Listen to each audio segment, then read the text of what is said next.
말씀은 요한복음 19장 28절에서부터 37절까지의 말씀입니다. 요한복음 신약성경 182페이지 요한복음 19장 28절에서부터 37절까지의 말씀입니다. 제가 먼저 읽겠습니다. 그 후에 예수께서 모든 일이 이미 이루어진 줄 아시고 성경을 응하게 하려 하사 이르시되 내가 목마르다 하시니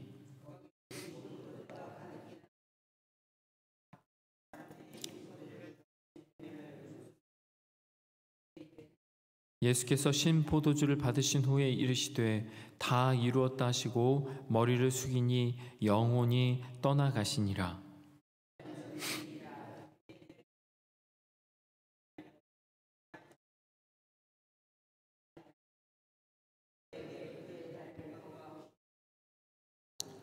군인들이 가서 예수와 함께 못 박힌 첫째 사람과 또 그 다른 사람의 다리를 꺾고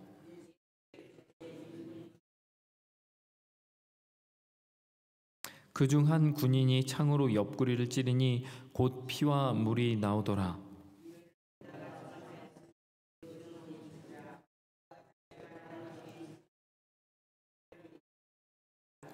이 일이 일어난 것은 그 뼈가 하나도 꺾이지 아니하리라 한 성경을 응하게 하려 함이라. 그들이 그 찌른 자를 보리라 하였느니라. 아멘. 오늘 이 새벽 하나님 앞에 나와 기도하는 성도님들의 삶에 주님 주시는 은혜가 가득한 새벽 되시길 소망합니다. 오늘 말씀 제목은 다 이루었다입니다. 함께 말씀을 나누고자 하는데요. 오늘 본문은 예수께서 십자가에 오르셔서 죽음에 이르는 장면을 담고 있습니다. 죽음. 이 땅에 사는 어떤 것도 살아있는 것이라면 죽음을 피할 수 없기에 절대적인 힘을 갖고 있는 단어이죠. 어떤 위대한 인생도 이 죽음을 피할 수 없고 극복할 수 없습니다. 때문에 죽음 앞에서 자신의 모든 것이 드러나기 마련입니다. 중국이라는 어마어마한 대륙을 처음으로 통일한 진시 황제는 중국 역사상 전무후무한 업적을 남겼지만 죽음 앞에서 벌벌 떨었었습니다. 수많은 동남 동녀를 보내어 불로초를 찾기 위해 발버둥친 것을 보면 그 무한한 것처럼 보이는 권력도 죽음 앞에선 얼마나 덧없는지를 보여주죠. 그렇다면 우리가 믿는 예수님은 어땠을까요? 예수님도 쉽지 않으셨습니다. 오늘 본문의 첫 절인 28절에 이렇게 나와 있습니다. 그 후에 예수께서 모든 일이 이미 이루어진 줄 아시고 성경을 응하게 하려 하사 이르시되 내가 목마르다 하시니. 목이 마르다고 하시죠. 이 말씀을 통해, 이 28절의 말씀을 통해 우리는 굉장히 중요한 두 가지 사실을 알 수 있는데요. 첫 번째는요, 그것은 예수님도 아주 연약한 육신의 모습을 가지고 계셨다는 겁니다. 실제로 사도 요한이 요한복음을 적을 당시에 초대교회는 굉장히 큰 위협에 직면해 있었습니다. 물론 로마의 박해도 그 위협 가운데 하나였지만 그보다 조금 더 근본적으로 위협하는 것은 당시의 이단들이었습니다. 그 중에서도 영지주의와 가현설에 관한 이단들이 당시 예수 그리스도를 믿는 믿음의 뿌리마저 흔들 정도였는데요. 왜냐하면 그들의 주장은 이렇습니다. 예수 그리스도가 실제로 육체 가운데 죽은 것이 아니었다는 내용이 그것이었습니다. 그러니까 예수님의 육신은 죽었지만 예수님은 그것 때문에 고통당하지 않고 영이 따로 있었다는 것을 이야기하거든요. 그러나 오늘 성경은 분명하게 밝히고 있습니다. 무엇을요? 예수 그리스도의 고통, 그 아픔, 그리고 완벽한 육체적 죽음을 오늘 성경은 밝히고 있습니다. 그래서 오늘 본문에서 예수님은 목마르다고 얘기하시죠. 실제로 십자가에서 죽는 죽음에 관한 논문이 학자들 간에 있고요. 예수님의 사인이 무엇이었을까? 그것을 다룬 미국의 디스커버리 채널에서 다룬 다큐멘터리가 있었습니다. 근데 대부분의 사람들이 예수님이 죽은 그 죽음의 이유에 관해서 과다출혈로 죽었다고 생각하는데, 과다출혈일 경우 사실 이 내용이 성립이 되지 않습니다. 왜 그러냐면 과다출혈로 죽을 경우에 마지막까지 온전한 정신 상태를 유지하는 게 불가능하기 때문입니다. 일정 부분의 혈액이 빠져나가면 혈액이 공급하는 에너지와 산소가 부족해서 그 빈혈 상태, 그러니까 제정신을 차릴 수가 없는 상태에 이르기 때문이죠. 그래서 실제로는 십자가에 죽으신 그 예수님의 사인을 대부분의 학자들은 질식사라고 이야기합니다. 당시 로마에서는 십자가형 자체를 만든 이유가 모두에게 본보기로 보여주기 위해서 만들었습니다. 그렇기 때문에 죄인이 나무에서 오랫동안 고통받는 것 자체를 아주 고민했었습니다. 그래서 양손과 양발에 못을 박을 때도 혈관을 피해서 못을 박았었습니다. 우리나라에 굉장히 유명한 의사 선생님이 한 분 계시죠. 한국의 외상응급센터를 운영하는 이국종 선생님. 그 선생님이 쓴 책에 보면 사람의 몸에는 피가 약 전체 몸무게의 5% 정도를 차지하는데 그 중에서 20%, 그러니까 몸무게의 5% 중에 20%, 약 우유팩으로 하면 한 2팩 정도 피가 빠져나가면 대부분의 사람들이 죽는다고 합니다. 그러니 얼마 안 되는 피를 잃어버려도 사람들은 금방 죽게 되는 것이요. 그래서 로마 군인들은 오히려 팔을 밧줄에다 묶어서 손에 못이 박혔잖아요. 근데 그 중력의 힘 때문에 이 손이 찢어져서 피가 많이 흐르는 걸 방지하기 위해 팔을 일부러 끈으로 묶었다고 합니다. 그렇게 되면 어떻게 되냐면 중력에 의해 몸이 처지게 되죠. 그래서 숨을 쉴 때는 이 가슴이 올라와야 숨을 쉬는데 그 처진 몸, 중력에 의해서 이렇게 아래로 끌어당겨지는 그 몸을 들어 올려야만 숨을 쉴 수 있는 겁니다. 근데 이렇게 한 번 숨을 쉬려면 온 팔과 온 다리에 힘을 줘서 찢어지는 고통을 당하는 거예요. 숨을 쉴 수밖에 없는 상황이기 때문에 숨을 쉬는데 손과 발에는 찢어지는 고통이 있는 거죠. 그래서 마지막까지 아주 극심한 고통을 받으며 그 정신 상태를 유지한 상태에서 질식해서 횡격막을 더 이상 끌어올리지 못해서 질식해서 죽게 되는 것이죠. 그래서 실제로 기록에 의하면 그 십자가상에서 3일에서 6일 정도까지도 죄인이 살아난 기록이 있다고 합니다. 그러니 로마 군인들이 오늘은 시간이 정해져 있기 때문에 마지막에 그 살아있는 그 나머지 두 죄수들의 다리를 쳐서 다리를 부서뜨려서 그 피를 쏟아내고 빨리 죽게 만드는 내용이 오늘 본문에 고스란히 나와 있는 것입니다. 무엇을 말하는 겁니다? 예수님은요, 우리와 똑같은 연약한 모습으로 오셔서 물과 피를 다 쏟으시고 마지막까지 고통당하셨다는 겁니다. 그것도 빈혈이나 빈사 상태가 아니라 마지막 죽기 직전까지 심한 고통에, 마지막에 목마르다 외치실 정도로 심한 고통 가운데 죽으셨다는 것이죠. 어떤 사이비 이단들이 외치는 것처럼 아무런 아픔 없이 육체만 십자가에 달렸던 것이 아니라 하나님의 아들로서 모든 아픔과 고통을 직접 당하셨습니다. 그 모든 것을 견뎌낼 수 있는 대단한 모습으로 오신 게 아니라 우리의 죄를 씻고 우리의 죄의 대가를 치르기 위해 우리와 똑같은 모습으로 고난을 감내하셨다는 것이죠. 이것이 그리스도의 사랑이었던 것이죠. 더 중요한 것은 두 번째, 예수님께서는 그 연약한 상태, 그 고통당하는 상태에서도 하나님의 말씀에 순종하셨다는 겁니다. 오늘 28절에 다시 한번 이야기하지만 그 후에 예수께서 모든 일이 이미 이루어진 줄 아시고 성경을 응하게 하려 하사 이르시되 내가 목마르다 하시니, 성경을 응하게 하려 하사, 이 말은 하나님의 말씀을 이루기 위해 그 자리에서 외쳤다는 거예요. 주님은 진짜 목이 마르셨습니다. 그러나 그 마지막 순간에도 하나님의 말씀을 생각하셨습니다.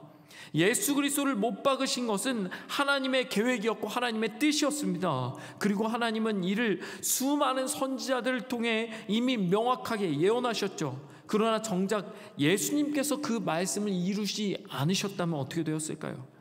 어떤 이는 말합니다. 예수 그리스도는 정치적 음모에 의해 십자가에 못 박히자 그를 추종하는 사람들이, 그 제자들이 혹은 그를 필요로 하는 사람들이 예수를 하나님의 아들로 만들고 그를 신으로 추앙했다. 실제로 만들어진 신이란 책의 저자 리처드 도킨스가 주장한 것이 그것이었습니다. 인간의 필요에 의해 신을 만들었고 2000년 전에 억울하게 죽은 한 사람의 이야기를 신격화한 것일 뿐이다. 그러나 요한은 오늘 말씀을 통해 그게 아니라고 분명하게 말하고 있는 겁니다. 요한은 예수님이 내가 목마르다 한 그 대목에서 이는 성경을 응하게 하려 했다는 것을 밝히고 있습니다. 또 오늘 본문의 다른 구절에도 그런 내용이 나오죠. 오늘 32절에서 34절에 보면 군인들이 가서 예수와 함께 못 박힌 사람들의 다리를 꺾고 예수께 이르러서는 그가 죽으신 것을 보고 다리를 꺾지 아니하고 그 중에 한 군인이 창으로 옆구리를 찌르니 곧 피와 물이 나오더라. 이것은 그냥 단순히 예수님이 죽으신 장면을 묘사하는 장면이 아닙니다.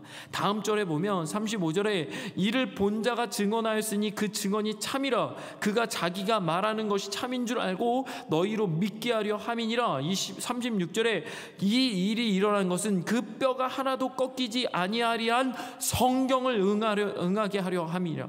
이것을 본 자가 증인으로 우리 가운데 있다는 것을 밝히고 그 뼈가 하나도 꺾이지 않은 것은 성경 말씀대로 된 것이다. 이것을 밝히는 것이죠.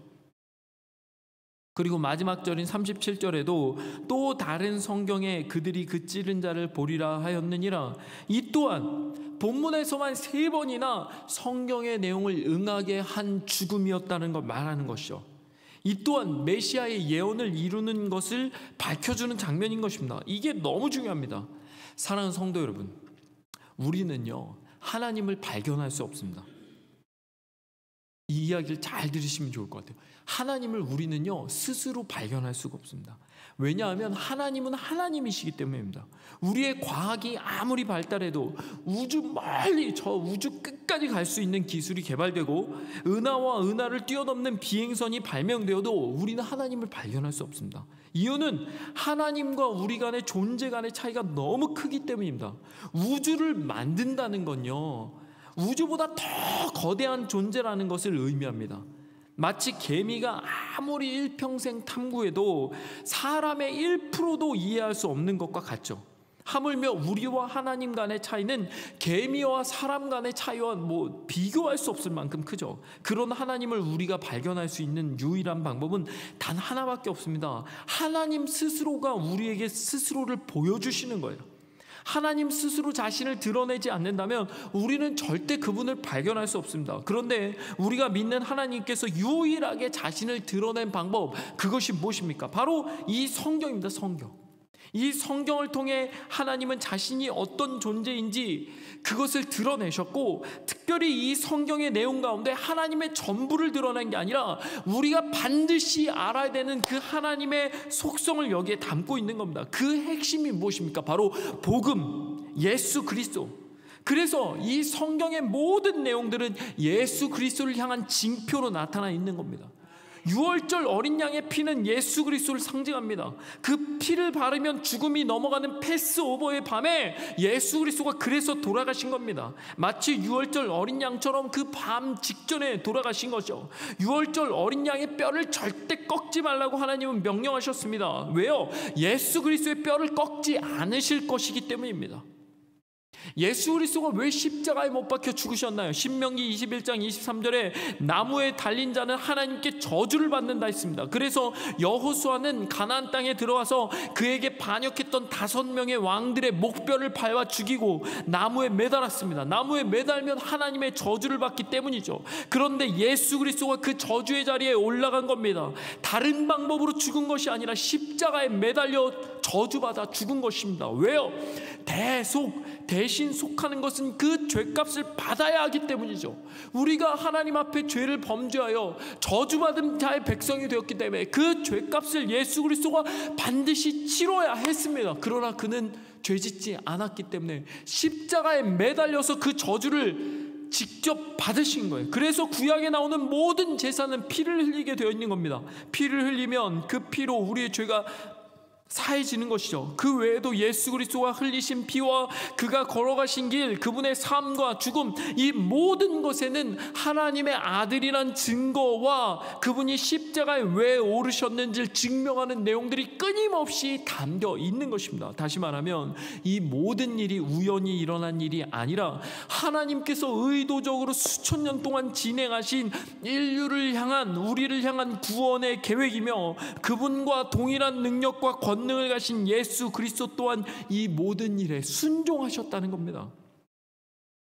그래서 예수님은 죽기 전에 3번이나 제자들에게 자신의 고난과 십자가의 죽음을 이미 설명하셨고, 모세가 뱀을 든 것처럼 인자도 들려야 한다고까지 말씀하셨지만 누구도 그 말씀의 의미를 알아듣지 못했죠. 때문에 예수 그리스도의 십자가, 그 십자가 위에서 그분은 누구도 자신의 행동을 이해하지 못하는 가운데 극한 외로움 속에서 그 성경, 다시 말하면 하나님 아버지의 약속을 이루기 위해 홀로 그 길을 걸어가셨다는 겁니다.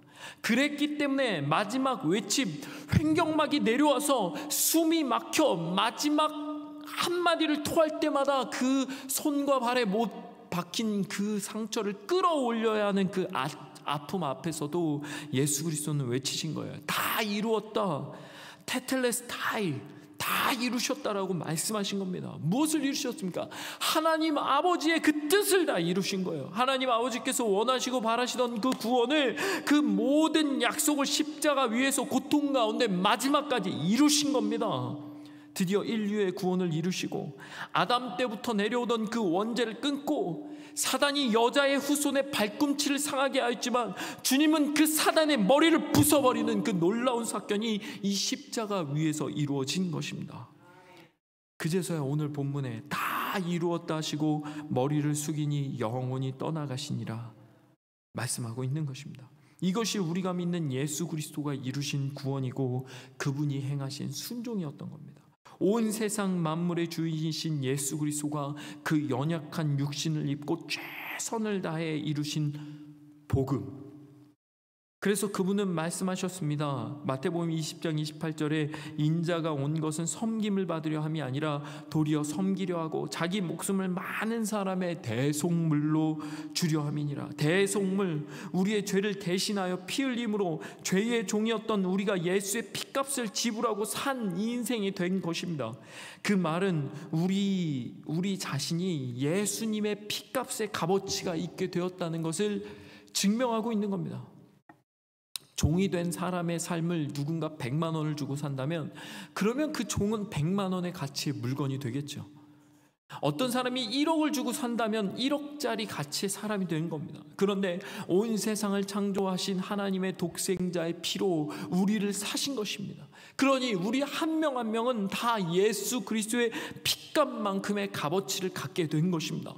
내가 무언가를 잘하지 않아도, 건강하지 않아도, 지혜롭거나 똑똑하지 않아도, 다른 누구보다 재능이 있거나 부유하지 않아도, 내가 젊지 않아도, 심지어 내가 너무 연약해도, 내가 너무 나약해도, 아무것도 할 힘이 없어도 예수 그리스도가 나를 위해 십자가에 피 흘리심으로 우리를 샀기 때문에 그분의 가치를 가지게 되는 것입니다. 그것이 우리의 삶의 가치라면 우리가 삶의 주인으로 예수님을 모셔야 할 이유가 분명한 것입니다. 예수 그리스도는 이미 순종으로 십자가 위에서 다 이루셨습니다. 그 연약한 몸으로, 나약한 육신으로 마지막까지 다 이루셨습니다. 그렇다면 우리도 그 피값으로 다시 살아난 것처럼 우리의 인생을 살아야 하는 것입니다. 연약한 육신으로 마지막까지 순종하신 그 예수님의 순종을 본받아 우리도 이 땅에서 지금 바이러스가 만연하고 있잖아요. 바이러스로 인한 죽음의 공포가 만연해 있지만 그럼에도 불구하고 최선을 다해 하나님을 사랑하는 삶, 예수 그리스도를 주인으로 삼아 최선을 다해 살아가는 그런 삶을 오늘도 살아갈 이유가 있는 것입니다. 사랑하는 성도 여러분, 어떤 하루를 보내고 계십니까? 여러분들의 하루는 예수 그리스도께서 핏값으로 사신 하루입니다. 여러분들의 한 시간은 예수 그리스도가 피 흘려서 다 이루신 거룩한 한 시간입니다. 그래서 우리가 릴레이 기도를 하는 것이 의미가 있고 오늘도 주님 앞에 나와서 예배하는 것에 의미가 있는 것인 줄 믿습니다. 사랑하는 성도 여러분, 그 예수님의 핏값으로 사는 귀한 하루 되시길 간절히 소망합니다. 우리 이 시간에 기도할 때 하나님, 오늘도 십자가에 달리신 예수 그리스도를 묵상하며 그 핏값으로 1분 1초 1시간 하루를 사는, 그래서 승리하는 귀한 하루가 되게 하여 주시옵소서. 이 시간 주여 한번 외치고 간절히 기도하시다가 자유롭게 돌아가도록 하겠습니다.